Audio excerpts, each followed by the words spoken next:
وہ ہے فتق سے. فتق اس کا بالکل کنٹراسٹ ہوتا ہے. اس کا معنی ہوتا ہے پھاڑنا, جدا کرنا, الگ کرنا, سیپریٹ کرنا. اللہ تعالیٰ کہہ رہے ہیں کہ آئے دیکھتے نہیں کہ زمین اور آسمان پہلے جڑے ہوئے تھے اور ہم نے ان کو الگ الگ کیا. ایک ترجمہ یہ بھی آتا ہے کہ یہ زمین اور آسمان بند تھے اور ہم نے انہیں کھولا. تو جب بند تھے, جڑے ہوئے تھے, تو اس کا پہلے مفسرین یہ تفسیر دیتے تھے, کافی حد تک وہ بھی قابل قبول ہے. یعنی آسمان بارش نہیں برساتا تھا اور زمین سبزہ نہیں اگاتی تھی. پہلے سب ایسا نہیں تھا, کھلا ہوا نہیں تھا, لیکن بعد میں اللہ تعالیٰ نے سب کو کھول دیا. جیسے جیسے سائنس ایڈوانس ہوتی گئی, قرآن مجید نے اپنے کو کھولا ہے. اللہ تعالیٰ نے جو بھی قرآن مجید میں سائنس کے متعلق کہا ہے, there are more than 1000 آیات of science in the قرآن. 1000 سے زیادہ آیات ہیں جو سائنس پر بحث کرتی ہیں.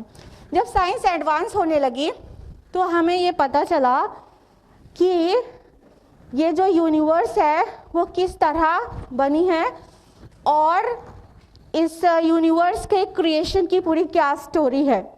تو یہ جو کہا جا رہا ہے زمین اور آسمان ملے ہوئے تھے, پہلی بات تو سماوات پلیورل ہے, ٹھیک ہے, اور اس کو آن دا ہول ایک یونٹ مانا گیا ہے, اور زمین سنگولر ہے, اور دونوں کو ملا کے سماوات کو ایک یونٹ سمجھ کر سب کو ایک ساتھ, اور زمین کو ایک یونٹ سمجھ کر ڈوئل یہاں پر آیا ہے, تثنیہ کا صیغہ آیا ہے, کانتا ففتقناہما, ٹھیک ہے, یہ تثنیہ کا صیغہ یعنی ڈوئل ہے.